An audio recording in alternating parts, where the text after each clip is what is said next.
Kahvaltıya bu poğaçayı mutlaka yapın. Yapımı oldukça basit, mayalanma derdi yok. Hızlı bir şekilde yapıyoruz.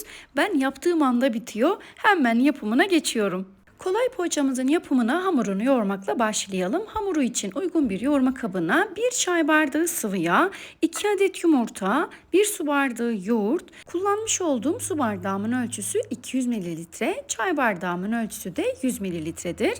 100 gram da eritip soğutmuş olduğum tereyağını ekliyorum. Tereyağını mutlaka erittikten sonra soğutalım. 1 yemek kaşığı kadar da toz şekeri ilave edip çırpıcı yardımıyla bu malzemeleri güzelce karıştırıyorum. Bu arada tereyağı kullanmak istemezseniz eğer 1 çay bardağı sıvı yağ yerine 1 su bardağı sıvı yağ da kullanabilirsiniz. Sıvı malzemelerin hepsini güzelce karıştırdıktan sonra şimdi de un, tuz ve kabartma tozunu ekliyorum. Unun büyük bir çoğunluğunu ekledim. 1 tatlı kaşığı tuz ekledim ve 1 pakette kabartma tozunu ekledim. 10 gramlık paketlerden kullandım kabartma tozunu. İlk etapta kaşıkla hamuru güzelce toparlayacağım. Daha sonra da 2-3 dakika kadar elimle yoğuracağım. Dikkat ettiyseniz unun hepsini birden ilave etmedim. Sizler de mutlaka bu şekilde yapın. Çünkü her unun su alma oranı değişebiliyor. Yumuşak, ele yapışmayan bir hamur yoğuracağız. Ben zaten sizlere en sonunda hamurun olması gereken kıvamını göstereceğim. Bu arada ben toplamda 4,5 su bardağı un kullandım.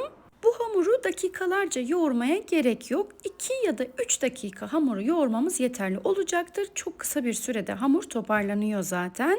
Hamuru yoğurduktan sonra hiç beklemeden şekil vermeye başlayacağım. Sizler dilerseniz hamurunuzu geceden hazırlayın. Üzerini streçle kapatın, hava almasın ve mutlaka buzdolabında dinlendirin. Ertesi sabah kalktığınızda hemen şekil verip pişirebilirsiniz. Bu arada hamurumu yoğurdum. Toplamda 2 dakika yoğurdum ve istediğim kıvama geldi. Hemen sizlere yakından göstereyim. Lütfen kıvamına dikkat edin. Yumuşak, ele yapışmayan bir hamur yoğuruyoruz. Hamuru yoğurduktan sonra hiç beklemeden 20 eşit parçaya bölüyorum. Avucumda yuvarlayarak tepsiye diziyorum.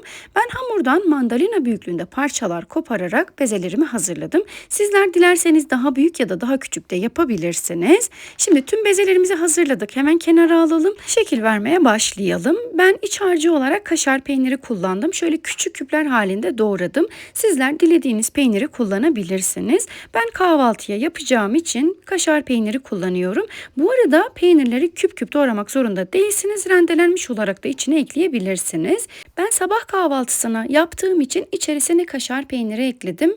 Eğer 5 çayına yapacaksanız ve uzun süre bekleyecekse kaşar peyniri yerine beyaz peynir kullanmanızı tavsiye ederim. Çünkü kaşar peyniri soğuduktan sonra ister istemez sertleşiyor. Böyle sıcak sıcak yemek için kaşar peyniri kullanabilirsiniz. Tüm bezelerin içerisine kaşar peynirini yerleştirip güzelce yuvarladım, tepsiye dizdim. Bu arada bu işlemi yaptıktan hemen sonra fırını açıyorum. Çünkü önceden ısınmış fırında pişireceğiz. 180 derece alt üst fansız ayarda fırının bir taraftan ısınıyor. İçine peynir yerleştirdiğim poğaçalarımı da önce pekmezli suya, sonra da kavrulmuş susama bulayıp pişirme kağıdı serili fırın tepsisine diziyorum.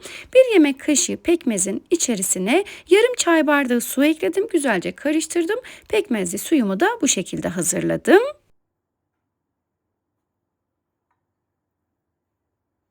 Poğaçaların hepsini aynı şekilde hazırladım. Şimdi artık pişmeye hazırlar. Fırına göndermeden önce üzerine çizikler atacağız.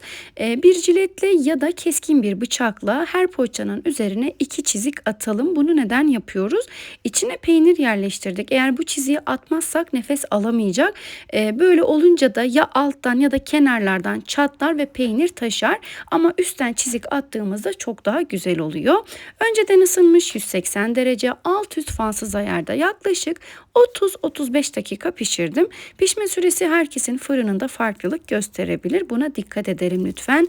Kıyır kıyır, içi yumuşacık, muhteşem bir tarif oluyor. Bu tarifimi gönül rahatlığıyla deneyebilirsiniz. Zaten bir kere denedikten sonra emin olun favoriniz olacak. Denedikten sonraki yorumlarınızı mutlaka bekliyorum. Deneyecek olanlara afiyet olsun.